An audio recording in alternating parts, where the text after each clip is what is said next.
Welcome back. This is Nato Ryu and the study of The Art of War by Sun Tzu.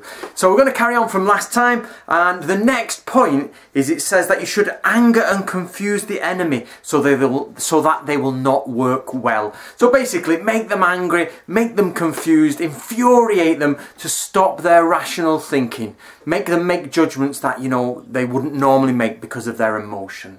The next one is to foster arrogance. That means, make them feel arrogant, make them feel that they have the victory. If they have the victory, they'll become aloof and they'll start to cut corners, they'll start to not fear you, they'll start to really not care so much, and then you take hold of the gap. If the enemy are well rested, if they're in a good position, they're well rested, then wear them down. Make them tired. Do anything you can to make them tired. Now in the Bansen Shukai, that's the book of the ninja, it talks about how you constantly harass people on night missions. You night raid, or pretend to night raid, come close then go away, or night raid, and eventually they'll be worn down and weary, and then you go to full scale assault after you know that they're shattered and they can't really cope with it.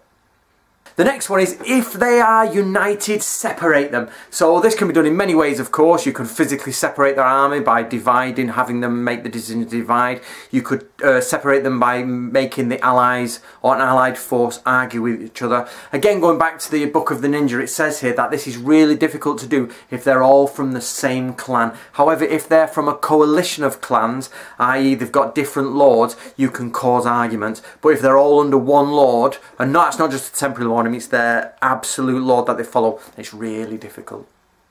The next one is to attack them where they are unprepared.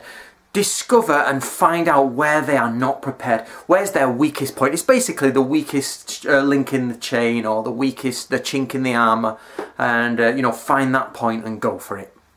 Appear where they do not expect you to appear. So if they don't think you're going to be there, be there. Try not to be exactly where they expect you to be. Try not to be that obvious. Now the next one has two interpretations, and it's do not tell your people what's going on. Don't tell everyone what's going on, because of course you've got spies in your camp. So if the shinobi are in your camp, they will be relaying information back to their side. So don't inform people what you're about to do, because you know full well the enemy will be listening to it. Or the second interpretation, you cannot tell people. They're almost the same. Do not tell people and you cannot tell people. But the basic, this is argued. The reason I said there's interpretations on this is because in the Bansen Shukai, again, it talks about what's the line between telling your closest retainers, and how far down the retainer line do you go before you stop telling people?